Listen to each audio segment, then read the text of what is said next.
What if I told you that one of the world's quietest regions has just become a geopolitical flashpoint and the UK is drawing a hard red line?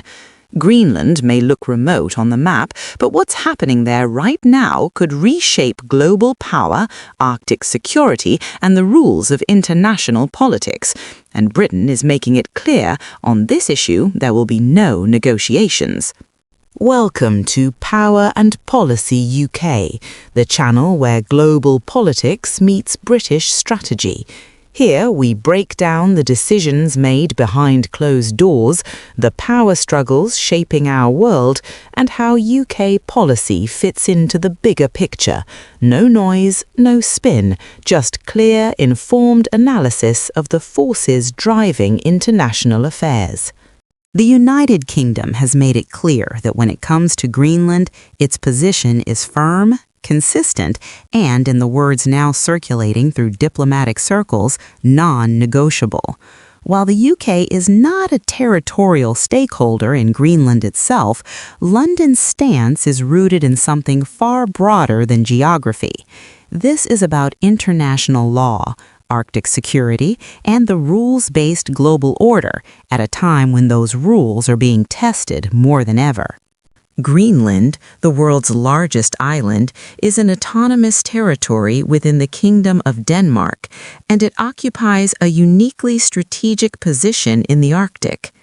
As melting ice opens new shipping routes and exposes valuable natural resources, interest in the region has surged. Global powers are paying closer attention, and with that attention comes tension. The UK's message is not aimed at Greenland's people or Denmark's sovereignty, but at preserving stability in a region that is becoming increasingly crowded and competitive. British officials have been careful but firm. The principle they keep returning to is respect for sovereignty and international agreements. From London's perspective, Greenland's status is not a bargaining chip in great power politics. Any attempts to exert pressure, seek control, or reinterpret existing arrangements outside established legal frameworks are viewed as unacceptable. That, in essence, is what the UK means when it says its position is non-negotiable. This stance also reflects the UK's broader Arctic strategy.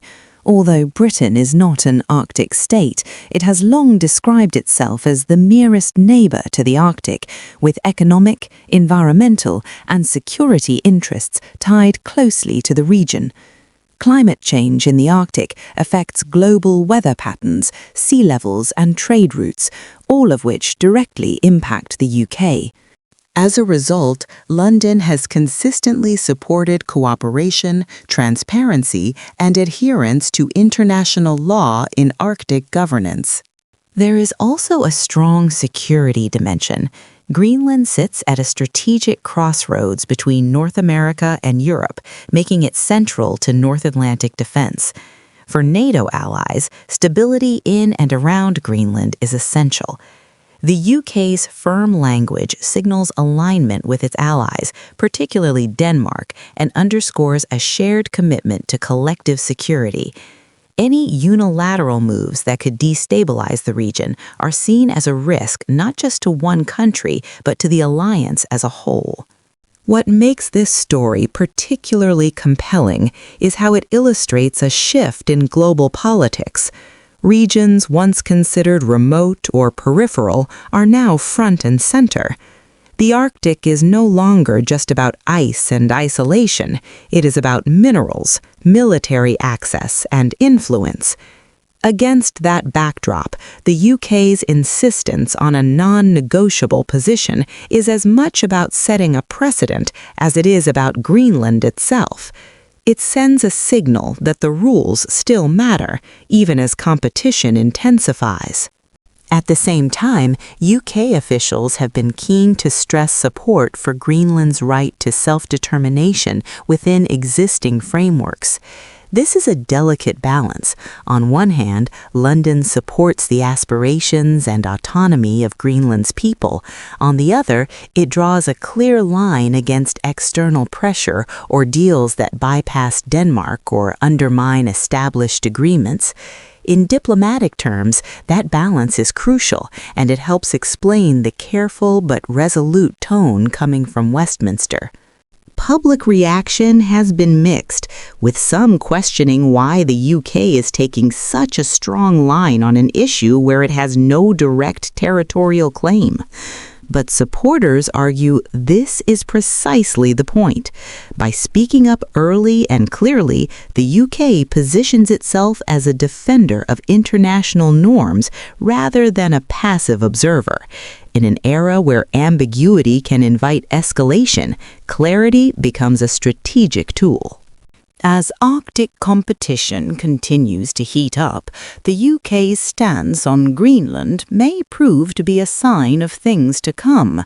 Firm language, clear red lines, and an emphasis on law and cooperation over deal-making behind closed doors. Whether this approach will help cool tensions or simply highlight them remains to be seen. What is clear, however, is that London has chosen its position, and it is not backing away from it. In a world where geopolitics is increasingly shaped by geography once thought untouchable, the UK's message is simple. Some principles are not for sale, not for negotiation, and not for revision. Greenland, in this context, has become a symbol of that wider resolve. You've been watching Power and Policy UK. If you value sharp analysis, real context, and stories that go beyond the headlines, make sure to like, subscribe, and turn on notifications. New power plays emerge every day, and we'll be here to break them down. Thanks for watching, and we'll see you in the next one.